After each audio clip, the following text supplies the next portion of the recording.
I secretly built a $38 million software company while my parents believed I spent every day playing on my laptop. At their anniversary dinner, my sister mocked, "You're a jobless geek." I run 40 stores. I stayed calm. The next morning, the news revealed my name as the company's founder. My sister dropped her glass. My sister held up her wine glass and said it loud enough for the whole table to hear. 12 people at my parents' 35th anniversary dinner. White tablecloth, candles burning down to the brass holders, the good china my mother only brought out when she was managing something, when there was a version of events she needed everyone to agree to before the meal was over. Kelsey stood at the head of the table like she was giving a keynote at a conference she had organized herself. She had been building to this for 20 minutes, talking about her work, her stores, her team, her 5:30 alarm clock, the restaurant she had taken her top managers to in Charlotte last month. She had been building to this, and I had watched her build it, and I had known it was coming, and I had kept my hand in my lap and waited. She looked right at me. She did not lower her voice. She did not smile. "You are 29 years old," she said, "and you spend every single day on a laptop in your apartment in sweatpants. I run 40 stores. 40, I manage 300 employees across 2 states. I wake up at 5:30 every morning, and I do not sit down until 9 at night. What do you do, Zola? Update your Wi-Fi password? Fix your streaming queue? You are a jobless geek who dropped out of school because you could not handle the pressure, and mom and dad are too polite to say what everyone at this table already knows. You are the only person in this family who has not built a single thing. At least get a job at one of my stores so you can tell people something when they ask." 4 people laughed. Kelsey's 2 friends from the neighborhood who came every year. An uncle who laughed at most things. A cousin who was 17 and did not know any better. 2 people looked at the tablecloth. Fern, who worked under Kelsey at the franchise and had been at this dinner for the 3rd consecutive year, looked at me with an expression I could not immediately name, but cataloged for later. Alden studied his napkin with the focus of a man who had found something extremely interesting printed on it. He was very good at that. My mother waited until the laughter settled. She set her own glass down. She folded her hands the way she folded them when she was about to say something she had prepared in advance and wanted to sound unrehearsed. Then she said, with her voice full of something designed to sound like love, "Kelsey is not trying to be cruel, but she is not wrong. I love you, sweetheart. I have just run out of things to tell people when they ask what you do.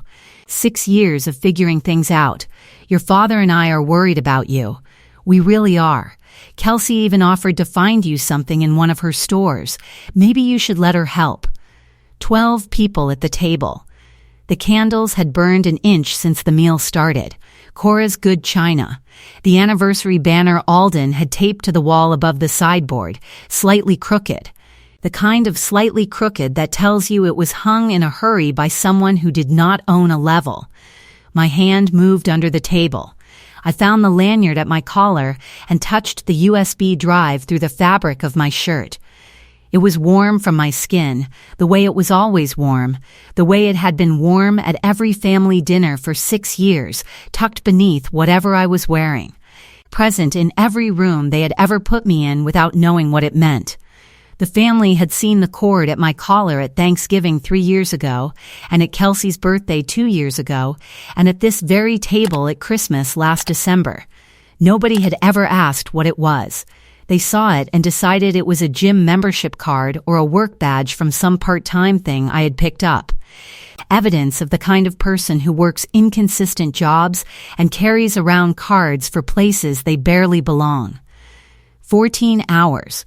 The embargo lifted at 6:45 in the morning. I almost said it at the table.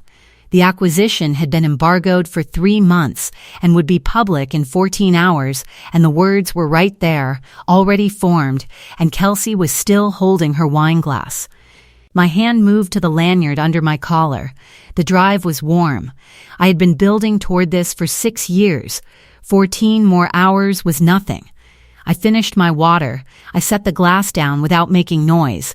I said, "Happy anniversary, Mom and Dad." I stood and hugged Cora, who smelled like the same perfume she had worn since I was a child, and she held on a second longer than usual, which I understood to be its own kind of communication. I shook Alden's hand. I said goodbye to the people at the table who looked at me rather than away from me. I collected my jacket from the hook by the door. I walked to my car. Inside the car, I sat for 90 seconds before I started the engine. The sensation was not grief. I was sitting with the specific feeling of knowing something the room did not know, which is a strange and weightless thing, like standing at the top of a staircase in the dark while everyone else is still searching for the light switch. In my apartment, I opened my laptop to the email from the acquiring company's legal team. Embargo lifts 6:45 am Saturday. Press release authorized. Congratulations, Zola. Below it, the forwarded draft of the announcement. My name in the headline. The number, $38 million. I had read it more times than I had counted. I read it once more. I closed the laptop. I set the alarm. I lay in the dark and let the ceiling be just a ceiling until I was asleep. If you have been inside a family that had already decided who you were before you could prove otherwise, you know what that apartment felt like that night. If you are new here, welcome to Family Secret Tales. Stay with the story, all of it matters. At 6:45 in the morning, my phone buzzed with a push notification from the acquiring company's public relations account. My name was in the first line of the press release. My photo was in the second paragraph. The photo was from a company event I had attended without telling my family 8 months ago, because there was no version of that explanation that would have made sense to them yet. At 7:04, Niles texted, "It is live. Congratulations, Z. You built this. Go have your coffee." I made my coffee. I did not answer the phone. By 7:30, the acquisition was on 3 technology news sites. By 7:45, it was on the local business page. The article said, data analytics firm founded by 29-year-old acquired for $38 million. The company, which employs 47 people across 3 countries, grew from a 2-person co-working setup to $12 million in annual recurring revenue over 6 years. At 7:45, Cora called for the first time. At 8:02, the 4th time. At 8:15, she called for the 11th time.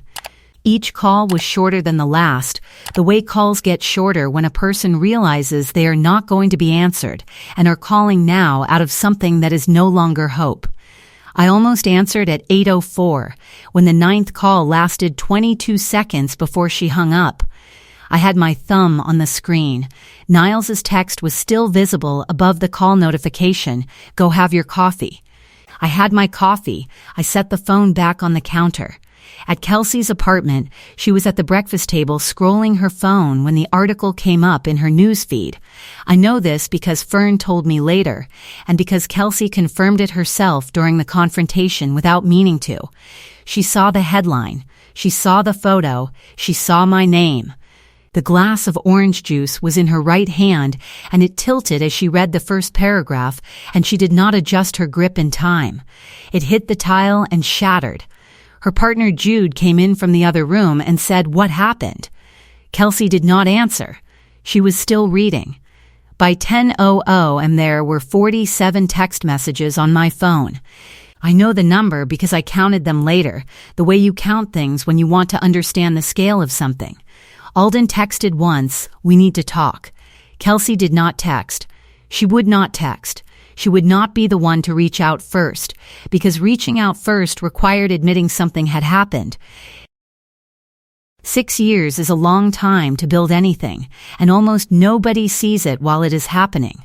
That is the only way it can work. You cannot build something quietly if the people around you are watching. The co-working space Niles and I rented cost $47 a month, split 2 ways, and it smelled like other people's lunches, and the specific exhaustion of people who had bet on themselves and were not yet sure they would win. We each had a folding table. We pushed them together on day 1 because it was more efficient to share a screen when we were debugging and because the space was cold and 2 people generate more warmth than 1. Year 1 was the year of not yet. Not yet profitable. Not yet a product, really. Not yet anything the family could have understood if I had tried to explain it, which I did not try to do. My parents called twice that year to ask if I was sure about this. I said yes both times.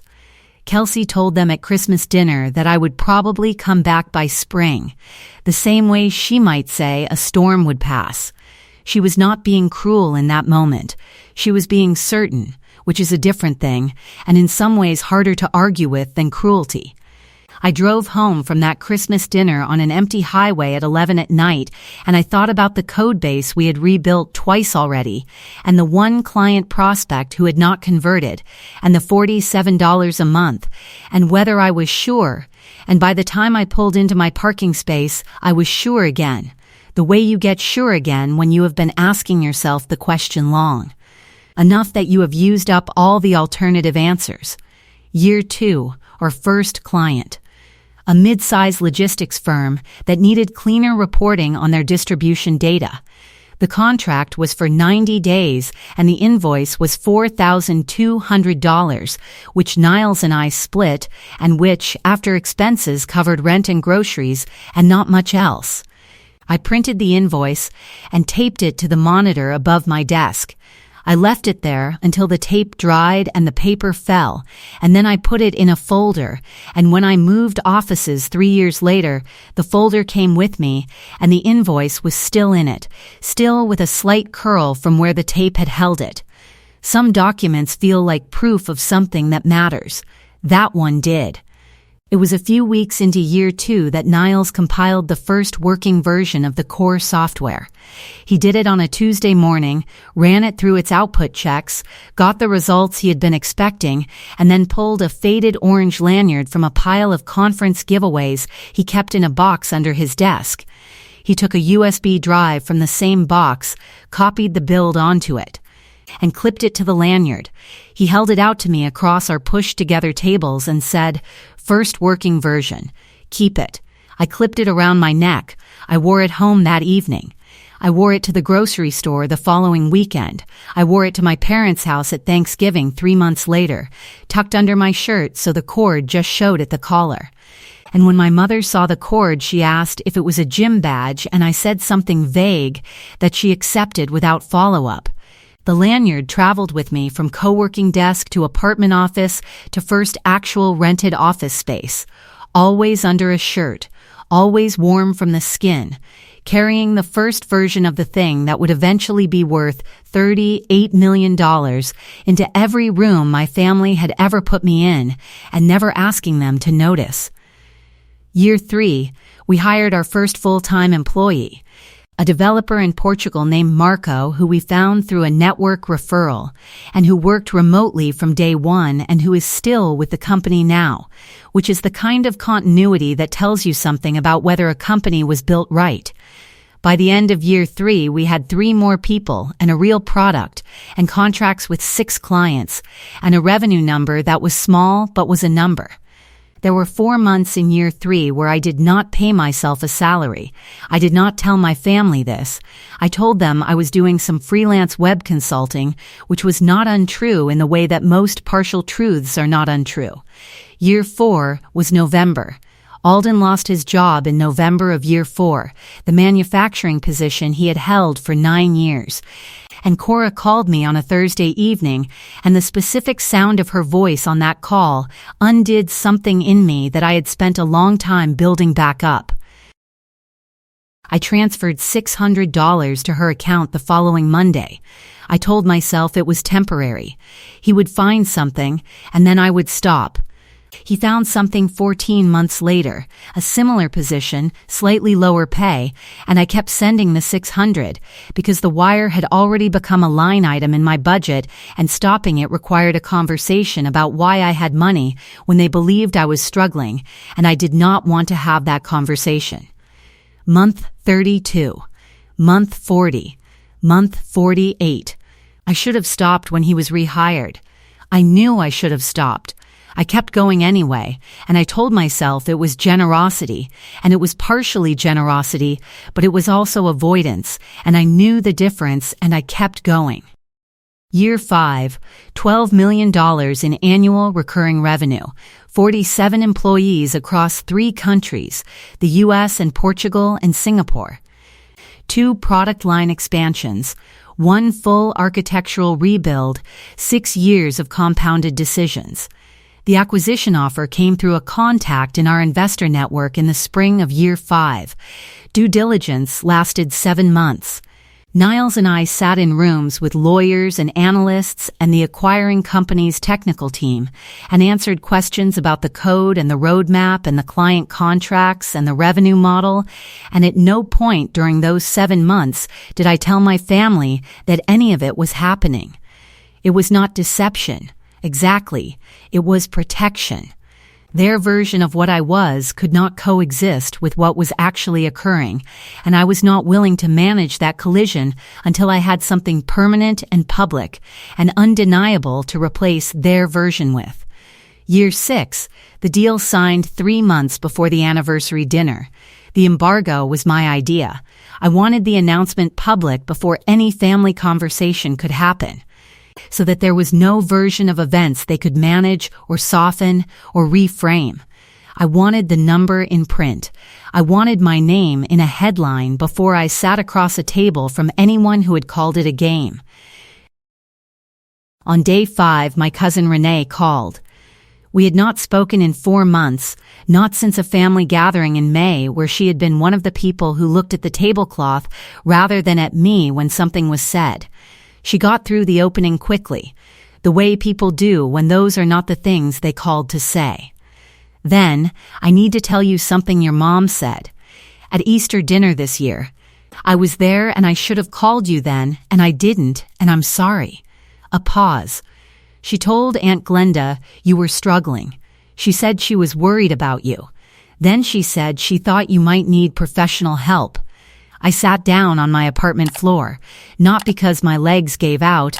I sat down deliberately, the way you lower yourself when you need to be closer to something solid. She said this at Easter, I said, in front of other people. Yes, 6 of us at the table. Everyone heard it. I held the phone without speaking for a moment. Renee stayed quiet. She had called to deliver something specific, and she had delivered it, and now she was waiting to find out what I would do with it. Thank you, I said. This matters. After we hung up, I sat on the floor for a while longer, not overwhelmed, but processing the specific difference between 2 things that looked similar from the outside and were not. Embarrassment and narrative management. I had always assumed Cora was simply embarrassed by me, that she could not explain what I was doing, and so she said as little as possible. That it felt painful but comprehensible. I had built walls around that explanation and made it livable. What Renee had described was not embarrassment and silence. Cora had spoken about me at Easter dinner to Aunt Glenda with 6 people at the table. She had not said I don't understand what she does. She had said I was struggling. She had said I might need professional help. She had turned the question of what Zola was doing into the question of whether Zola was okay. And then she had deposited $600 every first of the month without apparent discomfort, because the patient was sending money and that was manageable. On day 6, I walked into Sutton's office with 3 folders. The first had my bank records, 48 transfers of $600. Starting 4 years ago, documented in my transaction history with the clarity of a thing I never tried to hide, because I never imagined needing to prove it. $28,800. The second folder held Kelsey's text messages from 2 years ago. Her initial message, need help with the store expansion, can you transfer? My confirmation. And a screenshot I had kept from a group chat 6 months after the transfer, in which Kelsey had posted 2 photos, a new kitchen with quartz countertops and a farmhouse sink, and a photo from a trip she had captioned Cancun with a pool and a beach umbrella behind her. I had kept that screenshot without knowing why at the time. The third folder held the refinance documents from 3 years ago, my signature on the co-signer line in blue ink, my credit score listed as 780, Alden's score at time of application listed as 618. The minimum required noted as 680. I had written a note to myself in the margin the day I signed, check removal in 2 years. I had not checked. Sutton went through all 3 folders in under 10 minutes. She did not look surprised. Civil attorneys who work in family disputes develop the quality of receiving bad news about families the way doctors receive test results, with attention, not shock. 3 separate claims, she said. Unjust enrichment on the monthly payments, breach of informal loan agreement on the $22,000, and co-signer removal on the refinance. How far do you want to go? All the way. Then we start Monday. I almost softened. I had a version of the conversation in my head where I walked in and let Cora say she had been worried about me and let the accounting request be the only hard thing. I would leave Renee's call out of it. I would let the concern be real. I spent almost a full day inside that version, finding it almost restful.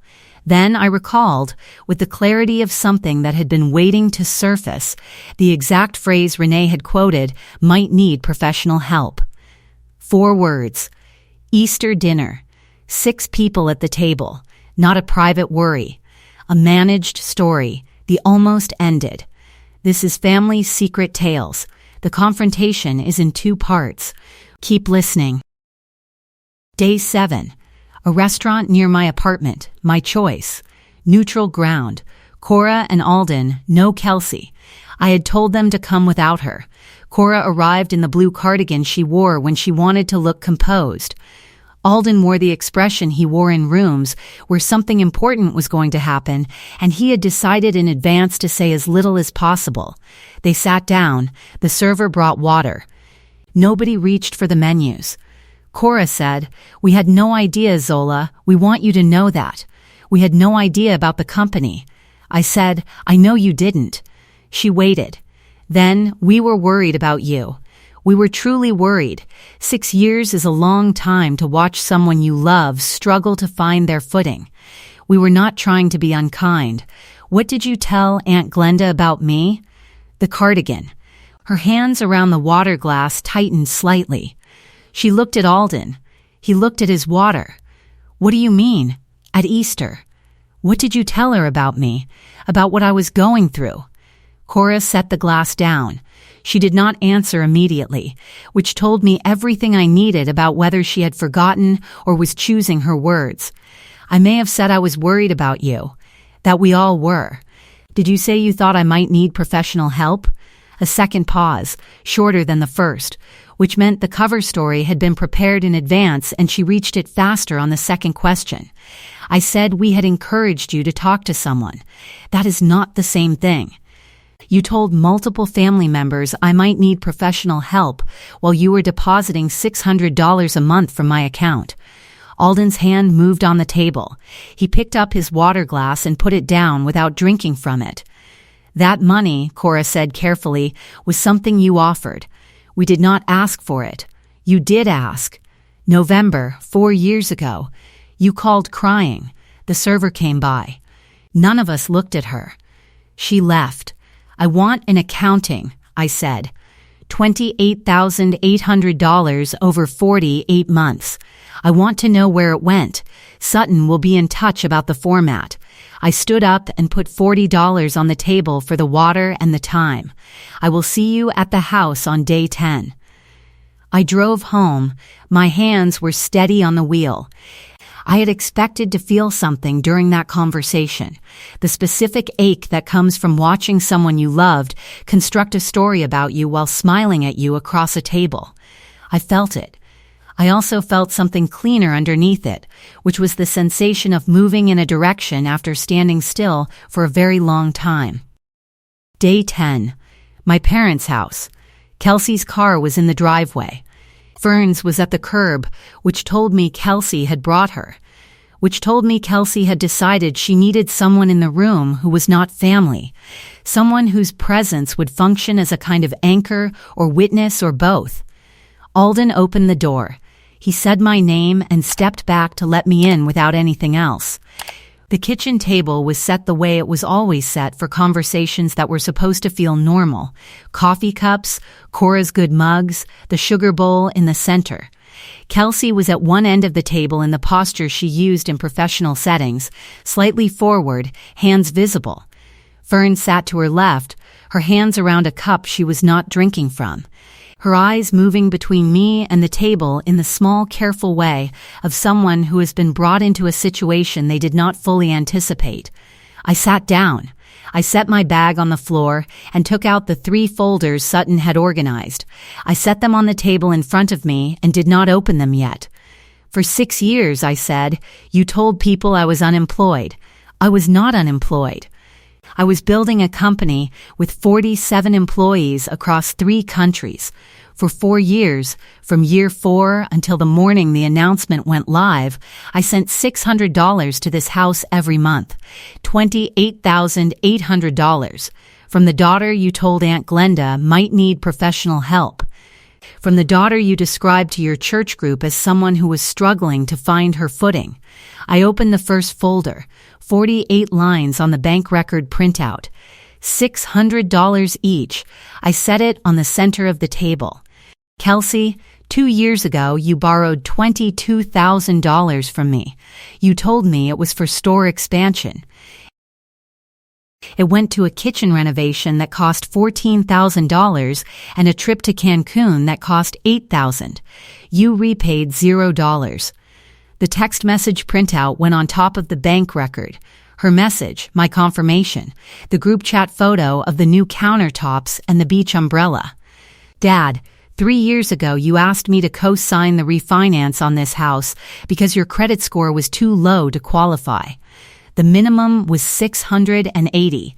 Your combined score was 618. You needed my signature. My credit score at the time of application was 780. Nobody asked how a broke, struggling person who might need professional help had a 780 credit score because nobody wanted the answer. The refinance documents went on the table. My name in blue ink, both scores in the lender's paperwork, 6 years of careful, invisible work, right there in the numbers. Cora's hands were on the table. The small shake in them was not dramatic. It was the kind of movement that happens when someone is applying significant effort to remaining still, and the effort is not entirely working. Kelsey looked at the text messages. She read her own words, the request, the amount she had specified, the date stamp. She read it with the controlled stillness of someone who is deciding whether to dispute a document they cannot actually dispute. Alden looked at the refinance papers. He had the same expression he had at the restaurant, the expression of a man who had decided in advance to say as little as possible and was now discovering that he might not need to say anything at all, because everything that could be said was already on the table in print. My attorney sent the demand letter for the $22,000 this morning, I said. There is an accounting request for the $28,800 with a 30-day response window. The co-signer removal request went to the lender yesterday. They will complete a preliminary review and determine whether you qualify on your own. The timeline is 90 days. Kelsey set the text message printout down. She looked at me for the first time since I had sat down. Her voice, when she spoke, was flat rather than loud. I had expected loud. Flat was more controlled and in some ways harder to respond to. You've been sitting on this since the article came out. I have been sitting on some of it for 6 years. She processed that. She looked at the text messages again. Then at the bank records. Then she said, you could have told us what you were building. You chose not to. You chose to let us think you were struggling. That is on you as much as it is on us. I let that sit in the room for a moment. Fern set her coffee cup down without noise. Cora looked at the tablecloth. I did not tell you what I was building, I said, because the last time I told you something about my plan, Kelsey told Mom and Dad I would be back by spring. I chose to build something you could not dismiss and then let it become public on a platform you could not control. That was my choice, and I stand by it. The difference between your choice and mine is that my choice cost you nothing. Your choice cost me $28,800 and 6 years of being the family's patient. Kelsey's jaw moved. Her hands were still on the table, still controlled. For a moment, I half expected her to find something to fight back with. She did not. There was nothing in the room she could use. You told me to get a job at your store, I said, looking at her directly. Your store is a franchise you manage but do not own. You are a regional manager. I looked up the position.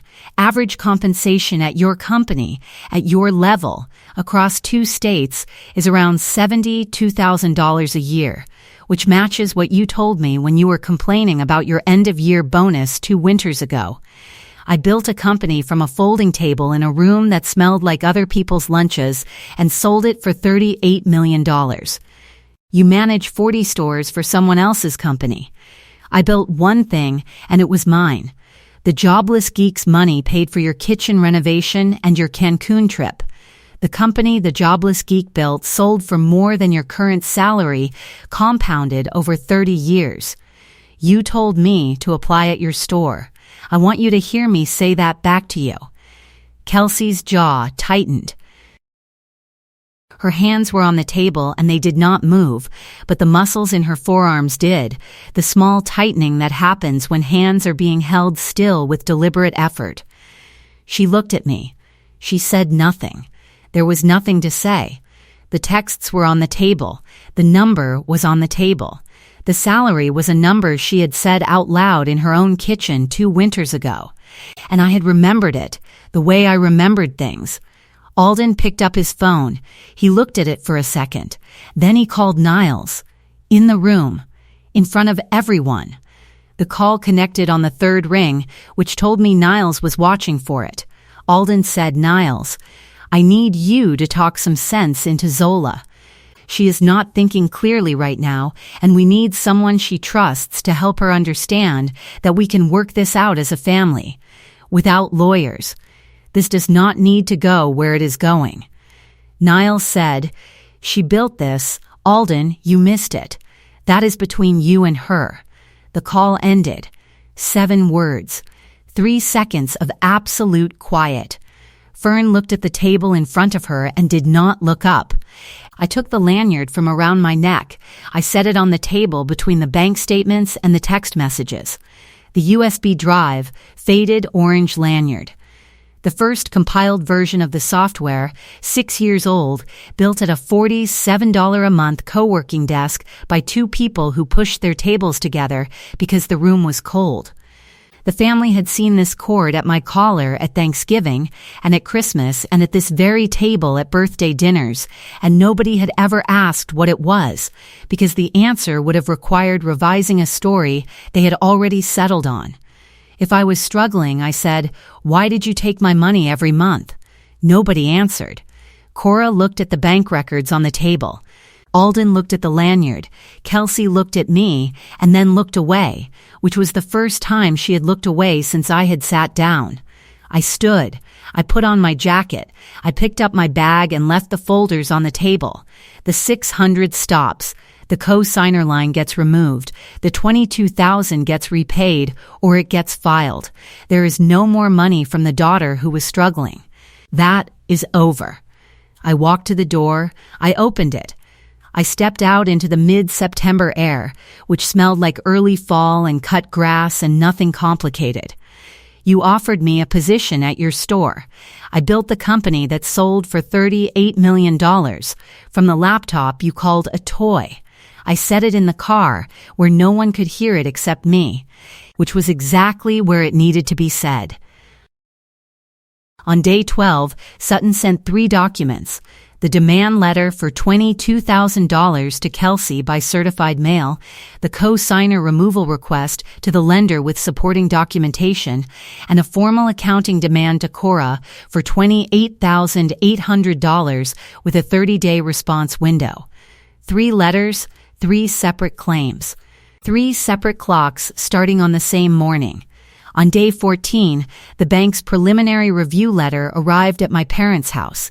The conclusion was what the numbers had always predicted.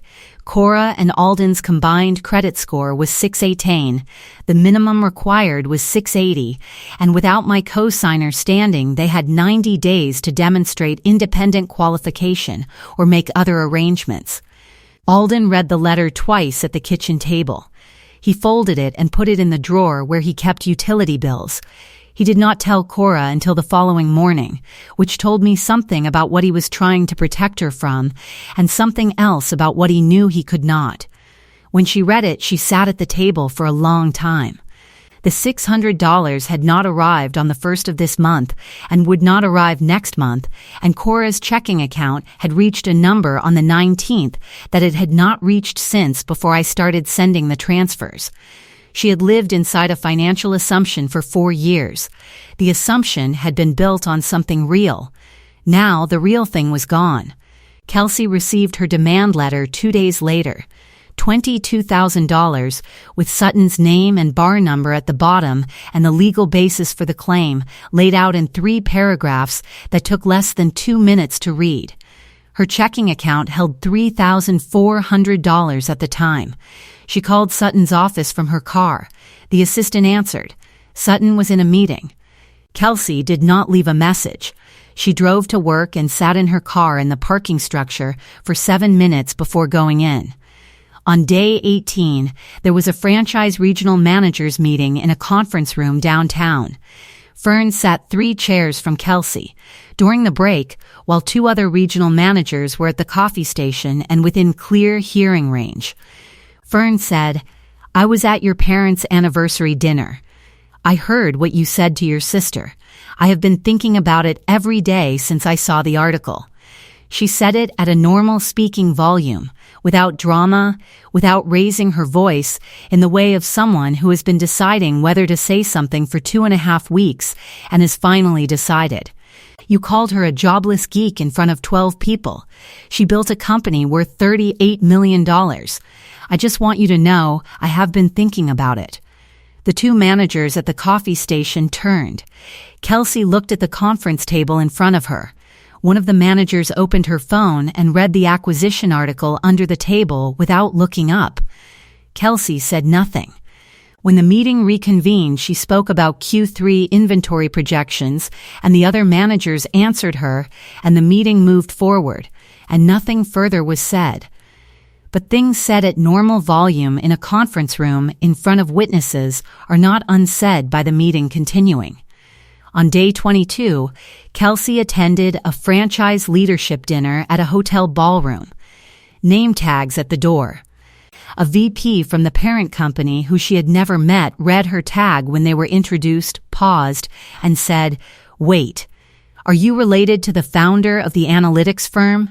Same last name. 3 people in the immediate group turned. Kelsey said, "She is my sister." The VP said, "That is incredible. $38 million. What is she like?" Kelsey said, "She is very private." She excused herself to find the restroom. She stood at the sink for 4 minutes and looked at her own face. She did not wash her hands. Then she went back to the dinner. For the remainder of that night, when she was introduced to anyone new, or when anyone near the entrance glanced at her name tag, the same question surfaced with small variations. "Are you related to?" She answered it each time with 2 sentences and the same 2 words, "very private." By the end of the evening, she was no longer primarily the regional manager who ran 40 stores across 2 states. She was the founder's sister. Those 2 categories can coexist, but they do not have equal weight in a room, and Kelsey understood that by the time she drove home. It is day 35. My new office is on the 3rd floor of a converted warehouse downtown, high ceilings and exposed beams and a window that faces east and gets the early light in a way the apartment window never did. Niles is 2 doors down. The acquisition transition has been underway for 6 weeks, and there are days when the scale of it is impossible to hold in a single thought, and days when it feels like the inevitable result of a Tuesday morning at a co-working desk when 2 people pushed their tables together and started writing. On the wall behind my desk, framed and level, The acquisition announcement, printed on the morning it went live. The headline still sharp. My name in the subhead where I have read it more times than I have counted, and where it still reads like something that happened to someone else, and also unmistakably to me. Next to it, on a small hook I installed the second week, the lanyard. The orange has faded to almost white, 6 years of skin and seasons and every temperature a shirt can hold. The drive is still clipped to it. I checked it last Tuesday morning before my first meeting out of something that was half ritual and half genuine curiosity. The software opens in 12 seconds. The interface is from another era of the product, and the architecture underneath it is nothing like what the company runs on now. But it opens. It runs. The output is correct. The first version still does what the first version was supposed to do, which is more than can be said for most first versions of anything. Niles came by my office this morning, which he does most mornings, and he stood in the doorway the way he always stood in doorways, even when we shared a room, and did not need to stop at the threshold. He looked at the lanyard on the hook. He said, "You should frame it." I said I thought the hook was better. He agreed and went back to his office. That was the whole conversation. 6 years and $38 million, and that was the whole conversation, which is the correct length for it. My phone is on the desk, face down. No missed calls from Cora in 8 days. I do not know whether she has stopped calling or whether I have stopped noticing. Both seem possible. At a certain point, they become the same thing, and I have reached that point, and it is quieter here than I expected, and I am finding that the quiet is not the same as empty. The lanyard is on the hook. The drive works. Niles is 2 doors down. The people who called the laptop a toy paid for the kitchen and the trip and the mortgage and the dinner and the good china, and now the laptop is gone because the company it built belongs to someone else, and I am already building another one. New codebase, new first client. Same orange lanyard on a hook in an office that smells like fresh paint, and the real possibility of something that has not failed yet. If you know what it is to build something in a room where nobody believed you were building anything, this story was for you. Subscribe to Family Secret Tales. The next one starts where the last one ended.